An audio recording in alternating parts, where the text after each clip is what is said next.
mbele za macho zako Baba. Tunasema asante na shukrani kwa ulinzi wako. Umetulinda usiku wote mzima. Tumelala kama wafu, lakini kwa neema yako umeweza kutuamsha tukaona asubuhi ya leo na mchana wa leo, na tunakuwa katika hekalu lako Mungu. Tunashuka chini ya miguu yako Baba. Utusamehe makosa yetu Baba. Utuhurumie kwa mchana wa leo. Ututakase na kutuosha. Utukubalie Bwana kwa mchana wa leo. Usaidie wa ndugu zetu wale wangali njiani Mungu. Uwabariki nao Mungu, ajalie neema na baraka. Sisi sote kwa ujumla Mungu, utubariki kwa mchana wa leo. Utusamehe kwa mchana wa leo. Utukubalie kwa mchana wa leo. Asante maana wewe unatosha, unaenea. Msimamizi tunamchia mikononi mwako. Atakayetoa maneno ya uzima tunamchia mikononi mwako. Umutumie kama chombo chako. Sisi sote Baba utuonekee kwa mchana wa leo.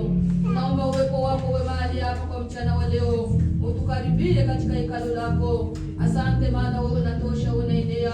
Hautatupitia kama utakuwa upande wetu na kutuzingira kwa mchana wa leo. Pitia ile jina na Yesu Mungu tunashukuru hivyo Bwana. Amen. Amen. Bwana Yesu asifiwe. Amen. Amen.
Nione kuinua namna gani.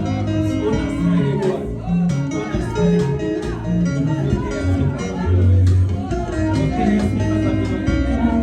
Waweza wa jina la Yesu Kristo. Aliye Bwana na Mwokozi wa maisha yetu. Tunaomba na kuamini. Amen. Haleluya. Piga makofi na vigelegele kwa jina la Bwana.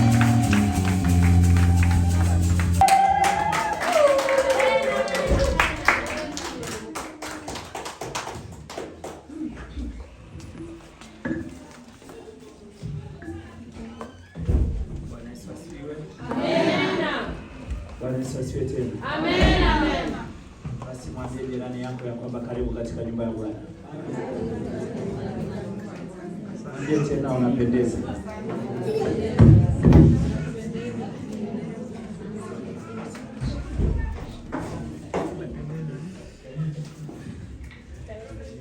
Haleluya. Amen. Kabla sijaingia katika mafundisho ya siku ya leo, kwa kibinafsi ninashukuru kanisa na shukuru wote wale waliojitolea kwa siku ya jana.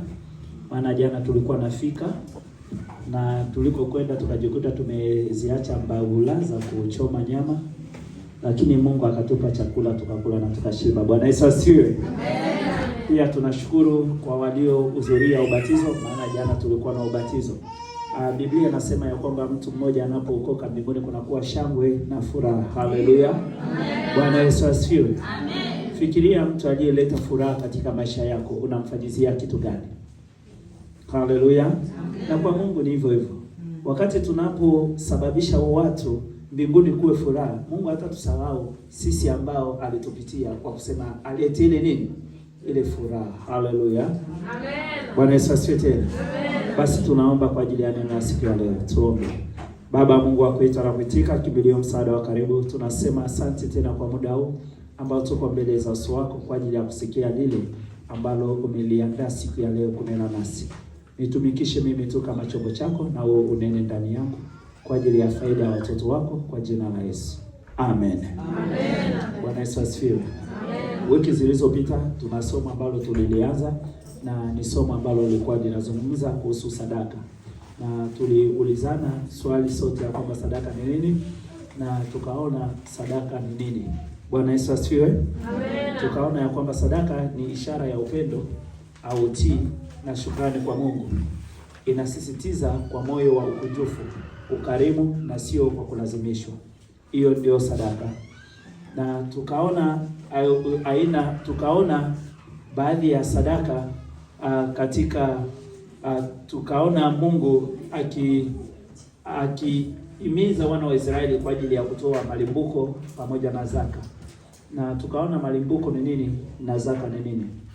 Na nilieleza, naamini kwa wale ambao wanaweza kuwa walikuwa na dugudugu, unaweza kunifuata tena tukazama kwa pamoja ili utofautishe kati ya zaka na malimbuko. Malimbuko ni kitu chako chote cha kwanza ambacho unamtolea Mungu. Na malimbuko huwa hatutoi nusu, hautoi sehemu ya 10 kwa malimbuko. Wala kwa malimbuko hautoi zaka. Unaposema unamtolea Mungu malimbuko, inakuomba kutoa vyote. Bwana Yesu asifiwe. Hayo ndio malimbuko. Na baada ya malimbuko, ukishakuwa umetoa malimbuko, inachofuata inakuwa ni zaka. Unakuwa unamtolea Mungu zaka. Baada ya kutoa zaka sasa ndio ile cha 10. Unakuwa kila mwezi unaenda shambani, shamba lako umelima, baada ya shamba lako kuvuna, kabla hujavuna unamtolea Mungu cha 10. Bwana Yesu asifiwe. Ile inakuwa ni zaka. Na tukaona mifano, baadhi ya mifano ili uelewe malimbuko vizuri kwa wakulima. Tukaonyesha malimbuko ni shamba yote ya kwanza. Kwa wafugaji tukasema ni mzao wote. Mbuzi yako imezaa watoto wawili wa kwanza, wale wote watoto wawili unawachukua unampelekea Mungu. Hiyo ndio unakuwa umetoa malimbuko. Na baada ya pale akizaa tena huko mbele utaangalia sasa jinsi utamtolea Bwana cha 10 au zaka. Tukaona leo tukasema tutakwenda kutizama kwa ajili ya sababu za kutoa. Bwana Yesu asifiwe. Amen. Maana watu wengi, nilishawahi kusikia huko watu wanasema kwamba wachungaji wanawaibia Wakristo. Wanawaibiaje Wakristo? Kila siku wanaambia Wakristo toeni. Wakristo wanakuwa wanatoa, alafu wachungaji wanakuwa wanatembelea magari ya kifahari kwa pesa za Wakristo. Haleluya. Ndio, kuna wachungaji ambao wako hivyo zaidi sana kwetu Afrika. Lakini hawana kosa, maana pale mtu anapotumikia kazi ndio penye anafanya nini? Anakulia. Bwana Yesu asifiwe. Hii sheria iko sana kwa watu wanaotumika kazi ya restaurant hapa Sweden. Maana kama uko natumika kazi ya restaurant hapa Sweden hautabebaka chakula. Tofauti na hiyo, ukitumika kazi ya mlogari utakuwa unabeba chakula kila siku. Bwana Yesu asifiwe. Amen. Lakini hao ukitumika kazi ya wazee, wenyewe wanaanzisha kutumika kazi ya wazee kule. Wakila lunch si mnakula na wao lunch.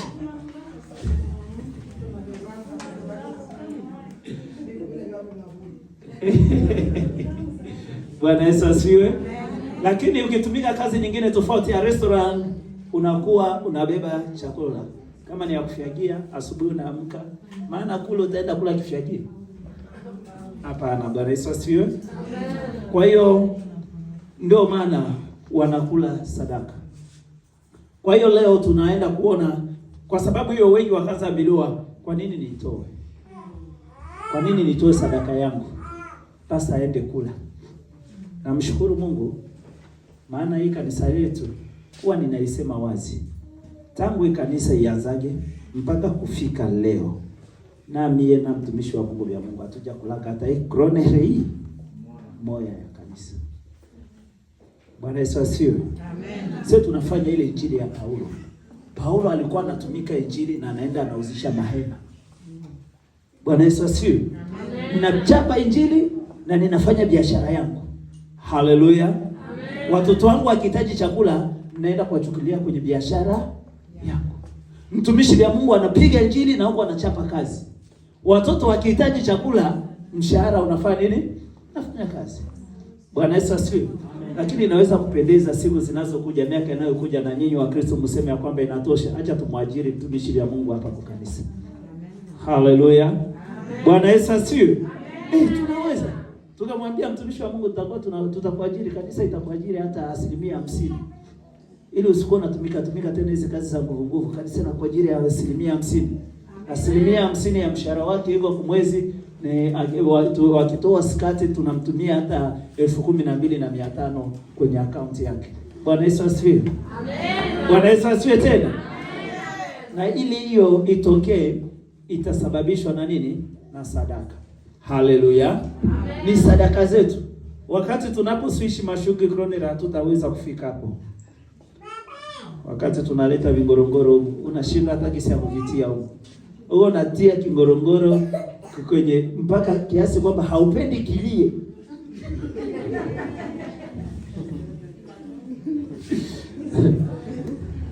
Bwana Yesu asifiwe.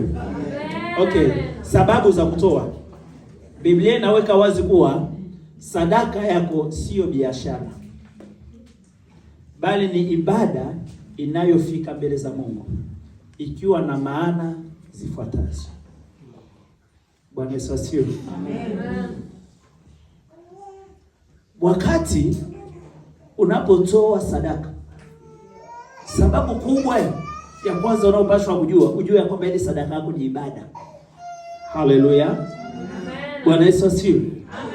Na sio kutoa kwa ajili umeona wengine wakifanya nini? Au sio kutoa kwa ajili kama haukusimama watasema eti wewe hausimamaji mkanisa kwenda kutoa sadaka. Kwa hiyo unalazimishwa usimame ukweli. Na ndio maana Afrika kulikuwa vijana, kundi za vijana wengi unaona wakati wa kutoa wanajipanga kwenye mstari, wanakuwa wanakuja aisha funika hivi, kumbe mikono hamuna.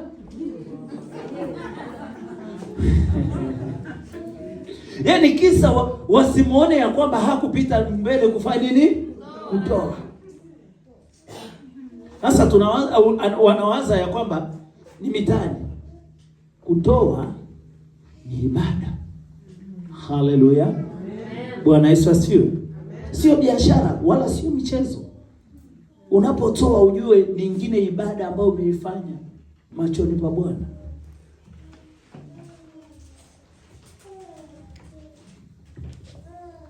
Kwa hiyo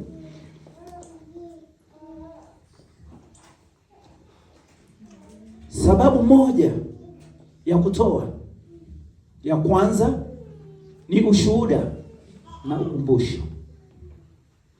Bwana Yesu asifiwe. Unatoa kwa ajili ya kushuhudia na kukumbusha au kumkumbusha Mungu, ambayo inajenga ukumbusho mbele za Mungu na kudhihirisha utii kama Kornelio alivyotoa. Tusomee Matendo ya Mitume 14. Sababu ya kutoa ambayo ni ushuhuda na ukumbusho. Matendo ya Mitume 14 inasema. Yes. Akamtazama sana, akaogopa, akasema, kuna nini Bwana? Akamwambia, sala zako na sadaka zako zimefika juu na kuwa ukumbusho mbele za Mungu. Amen. Amen. Bwana Yesu asifiwe. Amen. Kornelio alikuwa mtoaji, na kwa ajili ya kutoa kwake, eti sala zake zilifanya nini? Zilifika kwa Mungu kwa ajili ya utoaji tu. Bwana Yesu asifiwe. Na kule kwa Mungu zikafanya nyingine kazi ya kumkumbusha Mungu. Haleluya. Unajua watu wawili kama wanabebana tu kidogo, unaanza kusikia anamwambia, kumbuka basi hata ile mema yenyewe nilikufanyizia. Kumbuka basi. Si ndio hivyo? Ndio. Unamuomba hakumbuke basi. Na ajua mtu akikumbuka tu ile wema, unasikia na ile hasira aliyokuwa nayo inafanya nini? Basi viishe tu hivyo. Atuishie hapo, nisamehe. Tu umemkumbuka. Kwa hiyo sadaka yako inaweza kunena mema pa nafasi yako. Sadaka yako. Sijasema ya kwamba uleti mamilioni ili iseme mema machoni pa Bwana. Hapana. Sadaka yako unapoitoa kama ibada. Bwana Yesu asifiwe. Amen. Sadaka ya Kornelio ilimkumbusha Mungu. Na Mungu akamwambia Kornelio, maombi yako yamesikilika. Maombi yako yamesikilika. Sasa swali linakuja kwako. Hivi leo ni sadaka gani ambayo unaweza kumkumbusha Mungu na Mungu akasikia maombi yako? Mwambie Mungu, nachoka. Nishamfanyizia ya kutosha, nipatie sasa mume. Na Mungu akasema, kweli mwanangu, ushanifanyizia ya kutosha, acha nikupatie mume. Bwana Yesu asifiwe. Amen. Unaona watu wengi mara mingi tunapomuomba Mungu, tunamuomba Mungu tukiwa mikono iko wazi. Mungu jaza, nipe. Wakati Mungu amekwisha kupa, unatafuta sasa na wewe umpatie, unaanza zihesabilia mfuko. Si ndio hivyo? Na wengine mbele ya kutoa hapa wanaangalia kwanza kwenye akaunti ya kwamba kuko ngapi? Niko 10,000, acha basi nitoe 200. Haleluya. Lakini wakati tulipoomba tulikuwa tumefunga nini? Ulikuwa umefunga nini? Macho. Wakati sasa alishakupa, unataka kutoa, macho nakuwa tomo.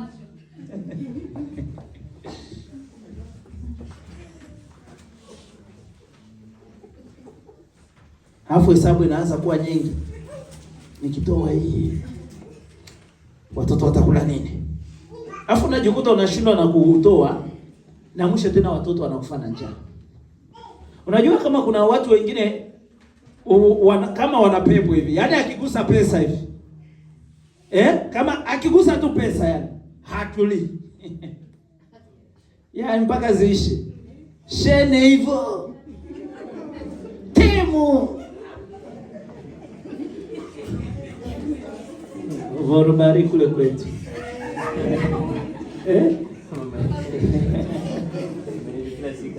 Kila siku. Yaani Kumuona kunyumba akitoka nje tu kurudia gasha kwa na sashe. Yaani ili umuone ametulia mpaka akaunti ikue.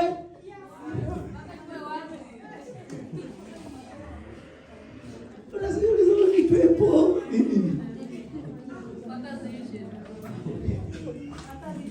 Afu umeleta nini? Maipo. Hii maipo yote yenyewe na jambo nani? Acha watoto wakule tu.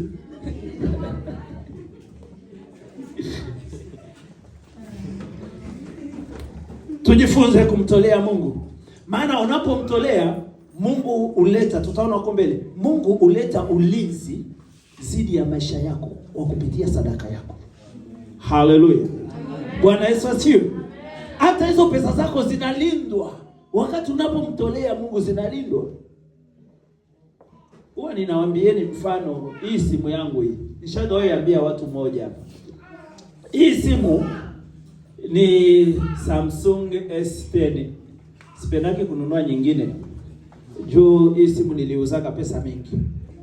Wakati ilipokuwa inatoka ilikuwa 10,000 za Maswidi. T2 Synchroner. Alafu hiyo T2 Synchroner wakatuambia tuchukue na abonnement. Nikachukua na abonnement. Sasa siku nilipomaliza ile abonnement nikaikaa chini kuhesabia nikajikuta ya kwamba nilipoteza 24,000 shukifira tuseni kwa hii simu. Sasa wakati hii simu ningali nimeenda kuichukua kumkopo, ningali nayo siyafanya nayo mwezi. Nikaenda Sponga kununua viti. Nikaiacha munyumba ya ule bwana. Kumwambia ule bwana hivi ni simu yangu niliacha kwetu sikuona, hii simu ikapotea hii. Bwana Yesu asifiwe. Nikakuja huko kanisa. Nikasema kwamba hii simu yangu mie haitapotea. Nikaenda nikamlia Mungu, nikamwambia Mungu, unaona jinsi ninakutolea. Na hiyo wakati nilikuwa niko najenga kanisa Afrika. Bwana Yesu asifiwe. Amen. Yaani nilikuwa ninajinyima juu ya kujenga ile kanisa. Nikamwambia Mungu, unaona jinsi ninajinyima kwa ajili yako. Sasa fikiria, ningali tuna miezi miwili. Kwa hiyo kuna bakia miaka miwili yote ya kusema niwe nalipa simu yenye mtu mwingine ndio kwa nafanya nini? Bwana Yesu asifiwe. Nilimwambia Mungu, nikamkumbusha Mungu. Na baada ya kumkumbusha Mungu nilikuwa kupigia tu simu baada ya wiki 2. Wewe umeuzisha simu kisha unaacha account mule. Nikamwambia hiyo simu sikuuzisha, wameniiba. Eti wamekuiba. Sasa tufanye. Ambia na yeye mwenyewe aliuza, ikabidi sasa atafute jinsi atapata pesa zake. Acha nimwambie yule bwana alete ile simu yenyewe alikuwa na nyingine, alete ile aniuzishe ili ninunue ile nyingine kisha naona jitokeza. Tukasikizana vizuri, nikaambia polisi ya Sweden haiko kuyaka kunisaidia. Bahati nzuri nilikuwa niko na polisi mwingine ambaye ni Ale. Kaambia Ale, hapa tunaenda mie ninaenda mbele, wewe unabakia nyuma. Ukiona wananifinya huko unayua tu kisi utafikisha habari kwa nyuma. Bwana Yesu asifiwe. Kumkumbusha Mungu. Baada ya kumkumbusha Mungu akaniletea hivi. Kama anaweza penda sasa hata ikupasuka nitamshukuru tu. Haleluya. Amen. Bwana Yesu asifiwe. Maana kama vile miaka 5 hivi ishafanya kazi ya kabambi.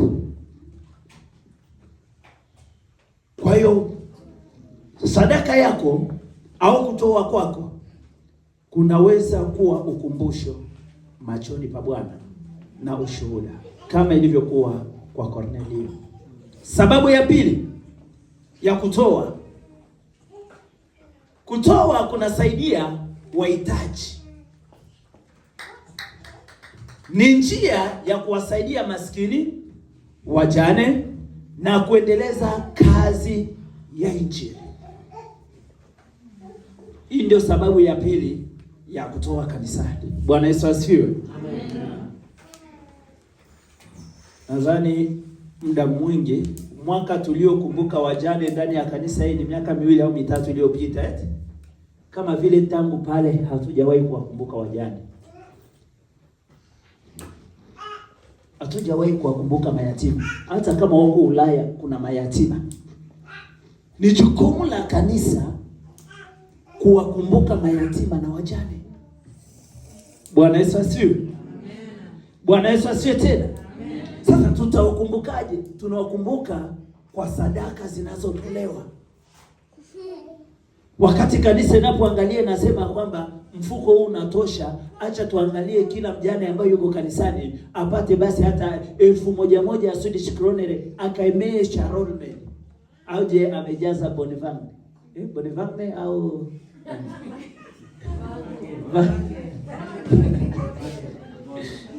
Bwana Yesu asifiwe. Kwa hiyo unapotoa unasaidia wenye mahitaji, unasaidia kuendeleza kazi ya Injili. Bwana Yesu asifiwe. Tusipotoa watatufukuza hapa, maana tutakuwa hatulipi hapa, si ndio hivyo? Tusipolipa hii nyumba hatutaingia hapa. Wiki zilizopita ndipo nilipotangaza nikasema ya kwamba kanisa tumefanyikisha kununua hii kitu hii. Bwana Yesu asifiwe. Hii imenunuliwa na sadaka zetu hii.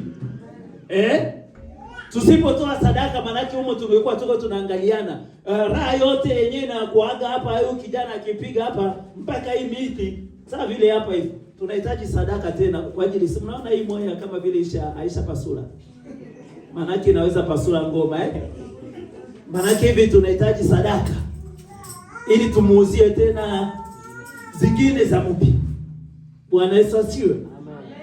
Sitasema eti mwenyewe anapenda kuzitoa. Ujue tu kama tunahitaji miti. Na hii kiti yako si kama vile ilishaisha baba. Hii kiti yenyewe ni kali yako. Of course na kiti anahitaji. Bwana Yesu asifiwe. Na zaidi hapo kanisa tunahitaji vingi. Tunahitaji tu vingi. Ili haya mahitaji yote ya kanisa yatimilike ni kwa ajili ya sadaka. Haleluya. Tuko na mkutano wa vijana. Tutaalue hapa, tutaalue na sehemu nyingine kule ambako maana hapa siku ya posho hapa jioni hapa kuwa Ledik, kwa hiyo tutakuwa ngambo za Sponga kule. Tutakuwa Sponga kule siku ya posho jioni. Nadhani wengi mnaijua ile sale tulishagawahi kuifanyizia ibada pale. Testa. Karibu tu na kwa mtumishi wa Mungu pale. Ndio kwenye tutakuia jioni kule kwa ibada ya vijana. Vyote hivi vinahitaji sadaka. Kwa hiyo wakati unapotoa sadaka yako, jua tu ya kwamba unasaidia hii kazi ya Mungu ambayo tuko nayo sote kusonga mbele. Bwana Yesu asifiwe. Maana wamama wakisema waende kumtizama mama mwenyewe amepatwa na tatizo au mama mwenyewe amezaa, lazima waende na nini? Na pampasi. Na envelope hiyo. Bwana Yesu asifiwe. Sasa wanavitoa wapi? Zile pampasi zinatoka. Bwana Yesu asifiwe. Kwa hiyo sadaka, sababu ya pili ya kutoa ndio hiyo, kusaidia wahitaji. Unapotoa unaonyesha imani yako, unaonyesha unamtegemea Mungu katika ukarimu wake, unaonyesha upendo, unaonyesha ukikumbuka Mungu alitoa kilicho bora kwetu, mwanae pekee ambaye ni Yesu Kristo. Bwana Yesu asifiwe. Angalia Mungu tu kwa kutoa alikuwa na vingi vya kutoa. Kwanza angelimtoa basi hata shetani. Ndio alikuwa hana tena faida kwake. Lakini aliamua kwenda kutoa mwana wa pekee. Mwana wa pekee, liyai yake ndio aliendaka kutoa. Akatupatia sisi. Alitoa kilicho bora. Lakini sasa cha ajabu, sisi tunapotoa kuliko kutoa kilicho bora, wengi wetu tumekuwa wakaidi. Bwana Yesu asifiwe. Unaona utofauti wa Abeli na Kaini. Abeli alichukua vilivyo bora, Kaini alichagua vile vyenyewe vilikuwa zile tomato zenyewe zilishaanza uzauza mshamba. Ile mayani yenyewe iko nguvu sasa, hii yenyewe wanatuzishaga huku.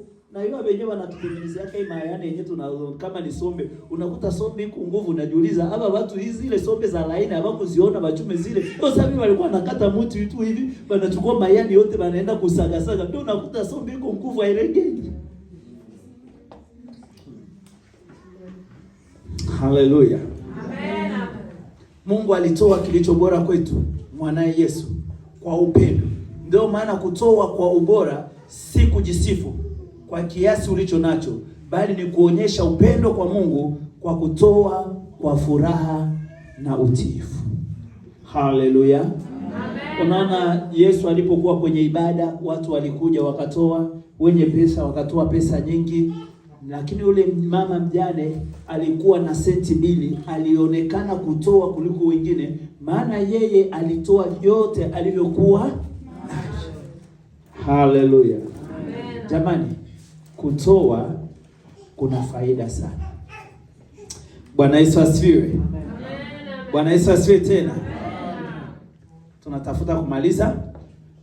Usiwafuate wale wanaochagua kutokutoa kwa sababu zao binafsi, kwani hiyo inazuia wingi wa Mungu usitiririke katika maisha yako. Mpe Mungu kwa sababu unampenda na unamshukuru kwa yote aliyokutendea. Hallelujah. Amen. Bwana Yesu asifiwe tena. Amen. Mpe Mungu, maana utamkumbusha. Wale wanaochagua kutokutoa waache. Bwana Yesu asifiwe. Amen. Lakini wewe jifunze kumpatia Mungu na kusikiliza sauti ya Mungu. Mungu anakuambia utoe nini kwa muda kama nao. Nakumbuka, kwa kumalizia, acha nikupatie mfano huu. Ilifika mwaka wa 2015 ambapo nilisema ya kwamba nataka aenda kuoa, nataka nimuoe sasa mke wangu. Lakini kwa wakati huo nilikuwa sina hata kroner, nilikuwa sina hata pesa, hata $10. Nilikuwa sina nayo. Sasa nilipokuwa sina hizo pesa, ikafika wakati ambapo kanisa moja lilikuwa kanisa la Pentecoste Canada. Kwa wale ambao wametoka Malawi wanaweza wakajua, ilikuwa na mkutano na walikuwa wametuletea huyo mjakazi wa Bwana kutoka Tanzania, ambaye alikuwa anaeleza habari za mbinguni, gisi alivyoona mbinguni, gisi Mungu alivyomtembeza mbinguni. Wa kutoka Tanzania, nimemsahau mama jina lake, Misak. Walipomleta akahudumia. Alipohudumia, mchungaji akasimama pale mbele na kusema ya kwamba jamani, mama ametubariki. Na kama mama ametubariki, tunahitaji tumbariki ili apate nauli ya kurudia nayo. Bwana Yesu asifiwe. Sasa kwa wakati huo ndio nilikuwa sasa ninaanza kuchunga mali au nauli ya kusema initoe Malawi ilifikishe Kongo wa mchumba wangu. Nikasikia sauti inaniambia, kwa wakati huo mfuko wa nyumba yangu wa kuanza kuchunga ndio nilikuwa sijaeneza hata $50. Nilikuwa bado ningali na $40 au $35. Alafu sauti ikakuja tena inaniambia, uende ukachukua ule mfuko wote utoe. Hallelujah. Sauti ndio ikakuja, uende ukachukua ule mfuko. Nikatoka kwanza pale penye nilikuwa, nikaikala kwanza nyuma. Kasema, hii sauti ni ya kweli au ni ya uongo?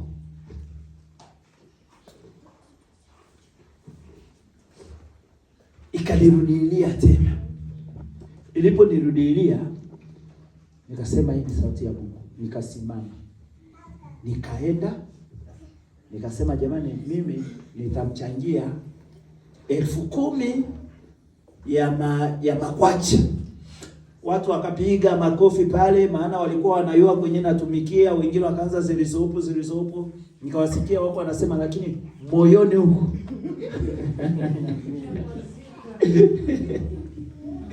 Bwana Yesu asifiwe. Amen. Nilienda, nikafika mnyumba, nikapiga magoti, nikamwambia Bwana, unajua hii ndio hazina niliyokuwa nayo. na umeamua ya kwamba niitoe, unajua kwa nini. Mimi macho kwako. Siku ya kwanza nikaenda kukazi. Siku ya pili kukaja wazungu wenyewe tulikuwa tunatumika nao. Mwenye kufika tu ananiambia, Gilbert, niko na zawadi yako. Bwana Yesu asiwe. Amen. Kaambia, oh, umeniletea zawadi? Eti ndio. Akanipatia envelope. Kwenda kufungua hivi, niko $100. Ndio $100 yangu ya kwanza. Mimi kuona na kuipata. Na nikikwambia kama hii $100 ndio yenye iliendaga kuleta $2,000. Maisha mkambe mimi niliendaga na $2,000 kwenda kuoa. Bwana Yesu asiwe. Amen. Bwana Yesu asiwe tena. Amen. Ninachotafuta kukuhimiza ni kitu gani? Kuambia kutoa kwa upendo kuna faida katika maisha ya Mkristo. Mungu atubariki kwa usikilivu mwema wa neno la siku ya leo. Kunabakia tu aina za sadaka, ndizo tutakazo kwenda kuangalia siku nyingine ya kufuata, na somo hili tulifunge. Amen. Amen.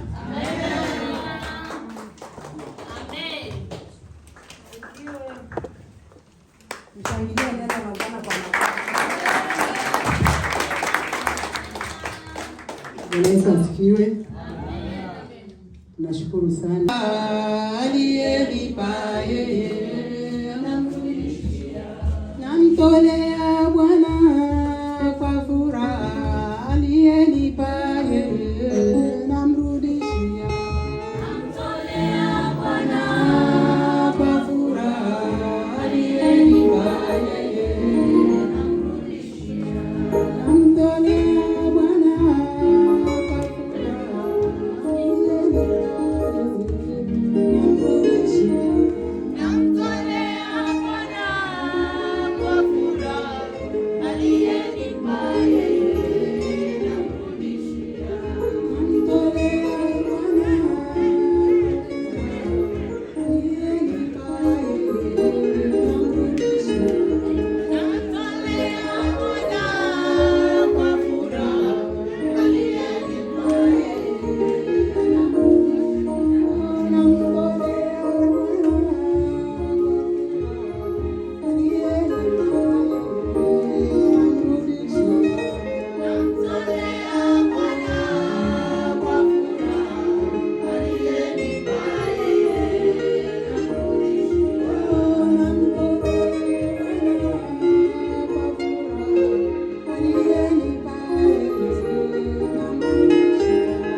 Tulipoanza mkutano tunafika ukomo wa kumaliza ibada. Yesu, tazama tunataka tawanyika, acha utawanyike nasi. Tutakapofika nyumbani salama, tutaendelea kusifu jina lako. Nina imani ya kwamba tutaendelea kutenda kazi na miujiza kupitia uwezo wa jina la Yesu. Amen.